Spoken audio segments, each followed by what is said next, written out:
사랑하는 GT 형제자매 여러분, 주의 이름으로 무난하며 인사를 드립니다. 다시 가을이 시작되었습니다. 사계절의 특성을 간략히 한번 정리해보면 만물이 움츠러들며 휴식을 갖는 시기를 겨울로 규정해 볼 수 있고요. 그 때가 지나면 봄이 오면 그야말로 생명이 약동하는 계절이죠. 이어지는 여름은 마음껏 자라고 힘을 키우며 열매를 맺는 성숙의 과정으로 표현할 수 있을 것입니다. 그러다가 가을이 되면 충분히 단단해지고 생명력을 가진 열매들을 거두는 때입니다. 그러면서 봄부터 시작되었던 한살이를 마무리하면서 자기를 내어주고 비우는 계절이 되는 거죠. 그래서 이 사계절을 또 인생에 한번 비유해보면 어떨까요? 대개 20살까지는 봄에 어울리지 않을까요? 40살까지는 여름이 적합하리라 생각되어집니다. 또 60살까지는 가을 같다 하겠습니다. 그렇다고 60 이후에 그 삶은 아무것도 할 수 없다거나 움츠러들기만 한다는 말은 결코 아닙니다. 모름지기 물리적인 활동이 가장 느려지고 줄어드는 겨울이지만 강력한 다음 세대의 출발을 위해 발판이 되어주는 때이기 때문입니다. 제가 주장하고 싶은 말은 결국 인생은 유한하고 한 번밖에 없는 기회이면서 그렇기 때문에 자기의 때를 정확하게 살펴서 적실하게 반응해야 한다는 말을 하고 싶은 겁니다. 성경은 인생에 대해서 명확하게 설명합니다. 먼저 히브리서 9장 27절은 모든 사람이 반드시 한 번의 죽음으로 인생의 결말을 맞으며 그 죽음 이후엔 하나님에 의해 이 땅에서의 삶에 대해서 평가, 심판이 있다고 선언합니다. 그렇기 때문에 고린도전서 10장 31절에서는 먹든지 마시든지 무엇을 하든지 모든 것을 오직 하나님의 영광을 위하여 하라라고 교훈합니다. 물론 성도들의 인생에도 다양한 시험이나 고난이 있기 마련이지만 계시록 2장 10절에서는 죽음이 눈앞에 다가오더라도 끝까지 믿음을 지키면서 충성하기를 권면합니다. 사랑하는 형제와 자매 여러분, 이런 짧은 교훈들을 정리해보면 한 번뿐이고 유한한 우리의 인생에서 그리고 하나님 앞에 반드시 평가받을 것을 안다면 어떻게 살아야 되겠습니까? 앞서 언급했던 것처럼 하나님의 영광을 위한 걸음, 하나님의 나라와 의를 지향하는 그 방향에서 우리의 호흡이 중지될 때까지 신실하게 소명을 이루어가는 것이야말로 영원한 영광으로 이어지는 가장 복된 삶임을 가르칩니다. 처음 가을이라고 하는 단어에서부터 말을 시작하여 죽음이란 좀 무거운 단어까지 제가 늘어놓은 것은 오늘 함께 읽은 본문 민수기 20장 이 내용이 출애굽 당시 20세 이상인 1세대들의 죽음과 종말을 상징적으로 교훈하기 때문입니다.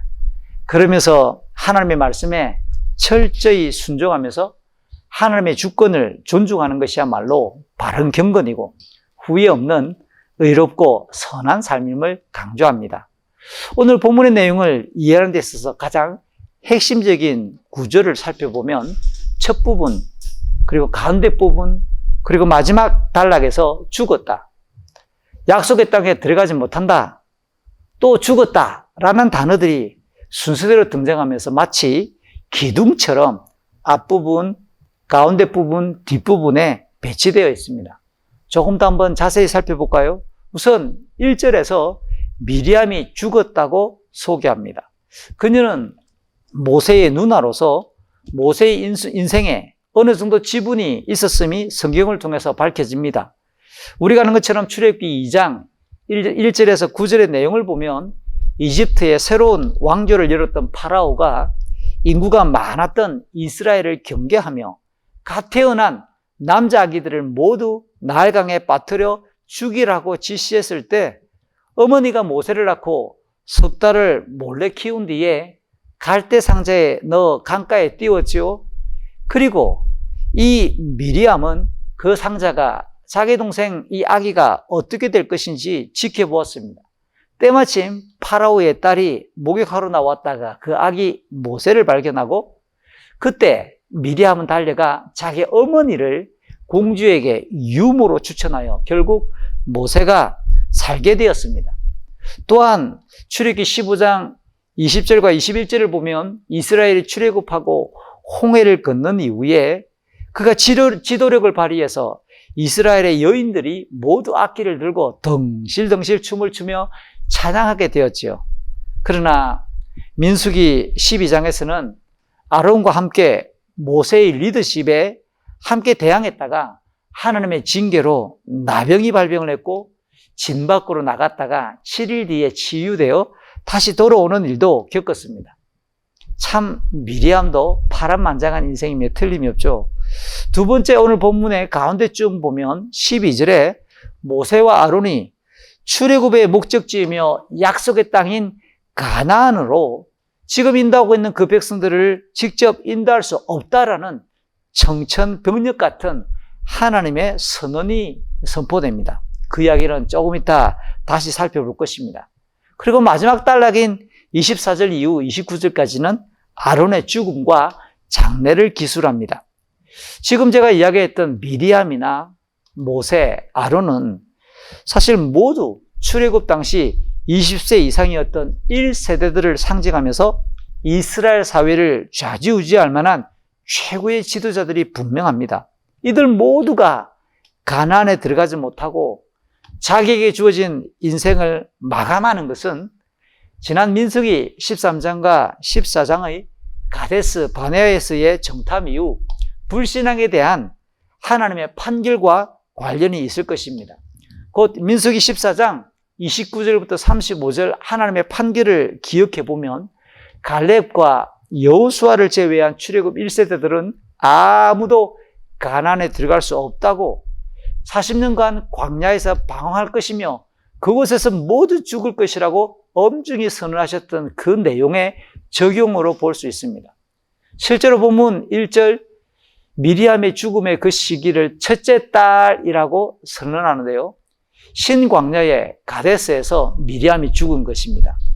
이후 민수기 33장 38절에서 보면 아론의 죽음을 소개하면서 출애굽 40년 5월 1일로 밝히고 있음을 참고할 때 오늘 본문 미리암이 죽었던 첫째 딸도 출애굽 40년이 되는 해로 광야 생활도 40년을 맞이했음을 알게 됩니다. 그렇다면 오늘 본문의 미리암과 아론의 죽음은 하나님께서 앞서 선언하셨던 1세대들의 죽음이 모두 이루어졌음을, 하나님의 말씀이 그대로 성취되었음을 알려주는 참으로 의미 있는 부고가 아닐 수 없습니다. 이처럼 불신앙의 1세대가 모두 죽는다면 가나안에 들어갈 2세대들은 그 사이 어느 정도 영적인 훈련이 되었을까요? 그들의 영적인 상태는 또 어느 정도 준비되었을까요? 본문 2절부터 5절까지의 내용은 미리암이 죽은 신광야의 가데스, 민수기 13장, 14장, 그때도 가데스라는 단어가 나오는데요. 가나안 땅을 정탐했던 그곳은 바란 광야의 가데스이고 오늘 본문은 이름이 똑같은 가데스이지만 신광야의 가데스입니다. 그곳에서 출애굽 2세대들은 마실 물이 없고 그리고 씨를 뿌릴 만한 경작지도 변변치 않고 과일도 구할 수 없다라고 하는 내용들을 가지고 실컷 불평을 모세와 아론에게 쏟아냅니다. 이 내용은 민수기에 소개되어 있는 모두 8가지의 불평이나 반역 중에서 6번째에 해당하는 범죄의 모습입니다. 그러니까 그들의 부모 세대들과 영적인 본성이 전혀 다르지 않는, 하나도 달라지지 않은 전적 부패한 상태임을 여실히 보여줍니다. 그러니까 이러면 이들은 1세대들처럼 그 부모들처럼 가나안에 들어갈 자격이 없다라는 사실도 판정되었습니다. 그럼에도 하나님께서는 그들이 가나안에 들어갈 것을 이전에 민수기 14장 31절에서 선언하셨기 때문에 이들이 장차 가나안 땅에 들어가는 것은 오직 하나님의 은혜로 인도하심으로만 들어가는 결과입니다. 여기서 우리는 구원이 하나님의 완전한 은혜임을 다시금 확인하죠. 우리의 어떤 의로움이나 자격이나 공로를 토대로 하지 않고 택하시고 불러주셨고 믿음을 주신 은혜로만 구원을 받습니다. 바울이 에베소서 2장 8절과 9절에서 이야기한 것처럼 이런 은혜로 구원받은 우리들은 자기를 드러내거나 결코 자랑할 수가 없습니다. 그저 감사와 찬양과 순종으로서 그 구원에 반응하는 것이 마땅하겠죠. 하나님은 스스로의 약속과 말씀에 신실하십니다. 이 세대들이 이렇게 불평하고 반역했음에도 불구하고 곧바로 징계하지 않으시고 이어지는 6절부터 8절까지 내용에서 모세를 부릅니다. 백성들을 모두 모으게 합니다. 그리고 모세에게 지팡이를 잡게 하십니다.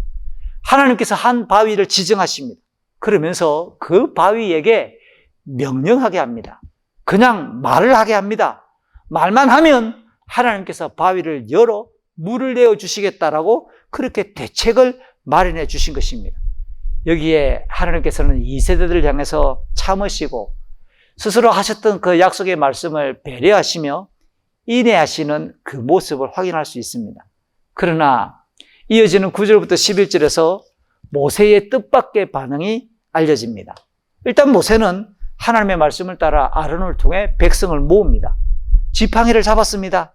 그러면서 하나님께서 말씀하시던 그 내용들을 마치 백성들에게 짜증과 분노가 섞이듯 연설을 합니다. 백성들을 반역한 자들이라고 표현했습니다. 동시에 하나님께서 하셨던 그 말씀을 인용하긴 하는데 반석에서 물을 내게 하랴! 라고 하면서 하나님의 말씀을 의지적으로 불순종하겠다는 뜻을 밝히면서 들고 있던 그 지팡이로 바위를 2번이나 냈다 내리치고 말았습니다. 그런데 신기한 것은 하나님의 역사가 일어났습니다. 그 바위에서 물이 솟아나게 하심으로 백성들과 짐승들의 갈증을 풀게 하셨습니다. 13절에서는 백성들이 여호와와 다투었다. 그러나 여호와께서는 자기 스스로 직접 거룩하심을 드러내셨다라고 하는 뜻으로 무리바물, 다툼의 물이라고 이름 지었다고 덧붙여줍니다. 역시 하나님이 그냥 지나갈 수 없겠죠? 12절에서 분명히 모세의 행위를 짚으시고 판결하십니다. 모세와 아론을 부르십니다. 온전히 하나님을 믿지 않았다라고 지적하십니다. 하나님의 거룩하심을 드러내지 않았다고 덧붙이십니다. 그 결과 이 모세와 아론은 이제 더 이상 백성들을 가나안으로 인도할 자격이 상실되었다고 판결하시는 것입니다. 여기서 한번 정리해 보십시오. 온전한 믿음이란, 하나님의 거룩하심을 드러내는 헌신이란 무엇일까요? 어떠한 상황에서도 개인적인 감정을, 개인적인 뜻을 하나님의 말씀 앞에 내세우지 아니하고 내려놓는 것이란 사실을 1차적으로 교훈받습니다. 아마도 모세의 입장을 헤아려 본다면 백성들의 반복된 불평과 대항과 불신에 대해 상당히 지쳤음이 분명합니다. 부모 세대의 불신앙과 불평을 그 세대들이, 이 세대들이 보았잖아요. 그 부모들이 그 대가로 광야에서 죽었으며 지금까지 이 자녀들이 직접 장사를 치렀잖아요. 그러면 자녀 세대들이 부모를 장사 치르면서 반성을 하고 교훈을 삼으며 하나님께 불신하면 안 되겠다, 이 정도의 교훈을 삼아야 하는 것이 마땅하겠지요. 그런데 오늘 본문에서는 똑같이 불평하고 여전히 불신하는 그 모습에 아마 모세는 적잖이 실망하면서 주체할 수 없을 만큼 화가 났을 것입니다. 더군다나 오늘 본문의 배경이 출애굽 40년째이니까 가나안 땅 입성을 눈앞에 두고 있는 시점입니다. 그럼에도 100가지의 이유를, 모세를 그렇게 변호하고 이유를 갖다 붙인다 해도 목숨이 닿을 때까지 우리가 지켜야 될 영적 태도를 버려서는 안 됩니다.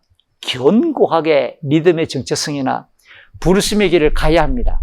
계시록 2장 10절 종종 인용하는 말씀인데요. 죽도록 충성하라. 죽도록 충성하라. 그리하면 생명의 면류관이 내게 주어질 것이라고 약속하는 말씀입니다. 죽도록 충성하라. 그것은 충성하면서 죽어가고 죽음 앞에서도 여전히 충성하라라고 하는 강조 아닙니까? 물론 그렇다고 오늘 본문에서 모세와 아론이 다른 1세대들처럼 구원받지 못했다, 쉬운 말로 지옥에 갔다라고 생각하는 것은 오류입니다. 그저 소명을 감당하면서 드러난 그들의 옛 성품, 인간적인 모습에 어떤 치솟음으로 실수와 연약함으로 이해하는 것이 바람직할 것입니다. 왜냐하면 오늘 본문 뒷부분에서 아론의 죽음이나 신명기 34장에 소개되어 있는 모세의 죽음 장면을 가만히 보면 하나님께서 그들의 오늘 본문에 나타나는 이런 연약한 부분을 용서하셨고 충분히 그들의 사역을 인정하셨음을 알게 됩니다. 모세와 아론은 죽을 때 하나님께서 그들에게 명하셨던 부르심과 직분을 마지막까지 다했음을 확인할 수 있기 때문입니다. 다만 그들이 가나안 땅에 들어가지 못하는 것, 충분히 누릴 수 있는 더 큰 은혜를 이 땅에서 누리지 못하는 안타까움이 발생한 것은 사실이죠. 하나님께서는 그들의 임무를 이렇게 광야에서 주권적으로 종결하십니다. 부르심의 길을 온전히 마무리하는 것, 죽음으로써 부르심의 길과 신앙을 잘 마무리하는 것은 영광 중에 영광이 아닐 수 없습니다. 한편 이어지는 오늘 본문 뒷부분인 14절 이후 18절까지 해서 모세는 에돔 왕에게 사자를 보내어 그들의 땅을 평안하게 지나갈 수 있도록 정중하게 요청합니다.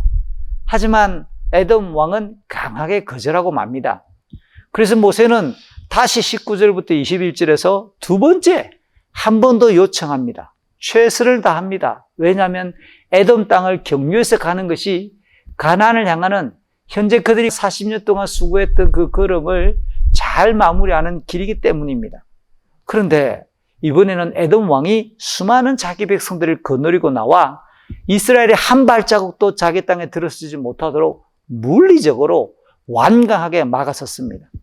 그래서 이스라엘은 하는 수 없이 다른 길로 돌아가며 또 고생이 계속 이어질 수밖에 없었습니다. 이 일에 대해 모세가 조금 뒤에 신명기 2장 4절 5절에서 신명기 23장 7절에서 부연 설명하는데요. 하나님께서 에돔의 땅을 이스라엘에게 주지 않으셨음을, 그렇게 작정하셨음을 밝혀주면서 이스라엘 사람들이 에돔을 미워하지 말라고 가르칩니다. 이처럼 하나님의 백성들이 하나님의 부르심에 따라 살아가더라도 우리가 살아가는 이 세상이 우호적이지 않을 수 있음을, 어쩌면 애매하거나 납득되지 않는 시련이나 고통이나 불편함이 발생할 수 있음을 알게 됩니다. 우리가 모두 헤아리지 못하는 하나님의 또 다른 통치 영역, 하나님의 또 다른 계획이 있습니다. 그러므로 우리는 하나님의 주권과 공의를 신뢰하며 그저 최선을 다했다면 잠잠히 주어지는 그 상황을 감사하고 만족할 필요가 있습니다. 성도라고 꼭 우리가 부자로 살아야만 한다, 성공해야만 한다, 이런 도식은 성경적이지 않습니다. 우리 각자의 계획이 이루어지지 않았다고 해서 화를 벌컥벌컥 내거나 실망하는 것도 사실은 경건이 아닙니다. 하나님의 뜻에 집중하는 의로움이 최고의 가치이며 인생의 똑바른 방향인 것은 확실합니다. 이제 본문의 마지막 단락인 22절 이후 29절까지의 내용, 아론의 죽음을 살펴볼까요?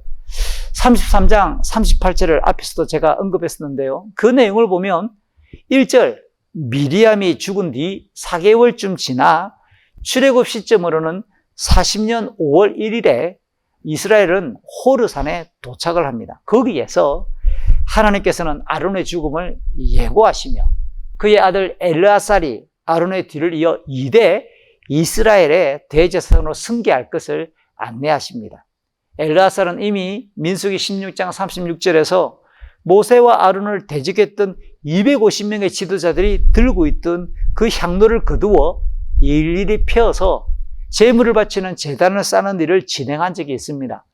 그리고 19장 3절 4절에서는 정결하게 하는 암송아지 제물을 만드는 일도 주관했습니다. 이렇게 평소 꾸준히 직무를 수행하면서 그리고 대지성의 직무들을 익혔기 때문에 아마 아버지의 뒤를 이어 큰 혼란 없이 그 직분을 수행할 수 있을 것입니다. 어쨌든 아론은 앞선 12절에서 모세와 함께 비록 하나님께 온전히 순종하지 않고 거룩함을 드러내지 못한 책임으로 가나안 땅에 이르지 못하지만 하나님의 주권적인 계획과 뜻에 따라 호르산에서 생명을 마감합니다. 그 역시도 하나님의 강권하심에 따라 출애굽의 소명을 위해 이집트로 돌아오는 모세를 맞으러 광야로 나갔습니다. 모세와 함께 백성들에게 말하고 또 파라오를 대면했으며 하나님께서 모세에게 주시는 말씀을 전달하는 화자, 스피커로서의 자기 사역을 출애굽기 4장 14절 이후에서 충실히 감당했었습니다. 우리가 알다시피 명확한 그의 과도 있었지요. 출애굽기 32장에 보면 모세가 하나님께 십계명의 돌판을 받으러 시내산 정상에 올라가 40일을 머물 때쯤 백성들의 요구에 따라 금송아지를 만들었습니다. 아마 그 일은 평생 성경을 읽는 독자들에게 아론의 꽁무니를 따라다니는 부끄러운 이력이 아닐 수 없습니다. 또 민수기 12장에서 누나 미리암의 충동에 이끌려 모세를 대적했던 일도 결코 떳떳하지 않은 부끄러운 일이 틀림없습니다. 그래도 지난 40년간 꾸준히 모세와 함께 길을 걸었습니다. 또 백성들이 반역하고 불평을 할 때 모세와 함께 땅에 엎드렸습니다. 그리고 모세와 함께 회막의 입구에 서서 꾸준히 모세의 옆을 지켰던 것도 사실입니다. 결국 하나님의 말씀처럼 아론은 호르산에 올라 대제사장의 옷을 벗은 뒤 아들 엘르아살에게 입히고는 목숨이 다했습니다. 옷은 성경에서 직분과 소명을 상징하므로 아론은 죽을 때까지 자기에게 주어진 그 소명을 다했다고 해석할 수 있는 부분입니다. 우리 역시 하나님의 주권적인 부르심의 자리가 어디인지 정확하게 인지해야 합니다. 그리고는 무엇을 어떻게 행해야 하는지도 꼼꼼하게 파악해야 합니다. 그런 다음 부르심이 마무리될 때까지 성실히 지속해야 하는 거죠. 더 높아지거나 더 유명하거나 화려해지려고 애쓰지 맙시다. 오직 하나님의 부르심의 자리를 제대로 알고 성실히 수행할 수 있기를 부탁을 드립니다. 오늘 함께 살펴본 내용은 출애굽 1세대의 지도자들인 미리암과 아론의 죽음, 그리고 모세가 감정을 주체하지 못해 연약함으로 가나안 땅에 들어가지 못하게 되었던 이야기, 동시에 이 세대들의 불평이나 애돔을 격려하지 못하고 허락받지 못하는, 그래서 더 불편하게 되었던 내용들을 함께 살폈습니다. 부르심의 길과 연결해서 말이죠. 이제 말씀을 마무리하고자 합니다. 지난 여름 수련회에서 들었던 것처럼 우리의 목숨이 다할 때까지 의의 깃발을 계속 흔들어 주십시오.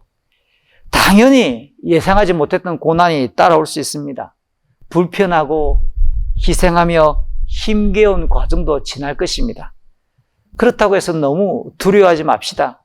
오히려 우리가 의의 깃발을 흔들기 때문에 발생하는 것이라면 제대로 걷고 있구나 라고 하는 것을 알려주는 의의 이정표인 것을 분명합니다.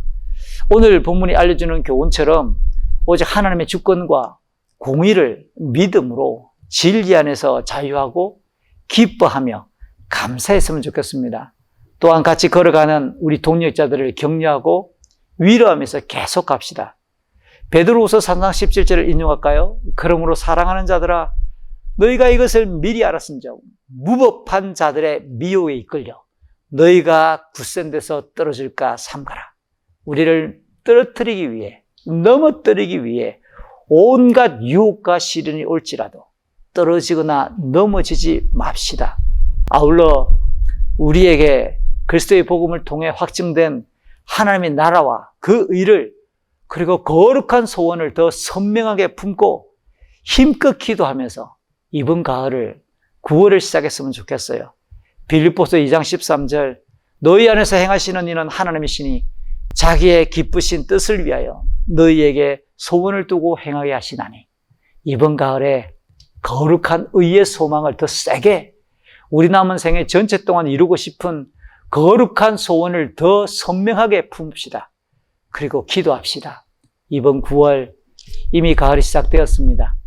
우리의 기도 제목들이 계속 올라옵니다. 힘껏 기도하면서 우리의 부르심을 충실하게 이루어가기를 우리 주의 이름으로 부탁합니다. 아멘.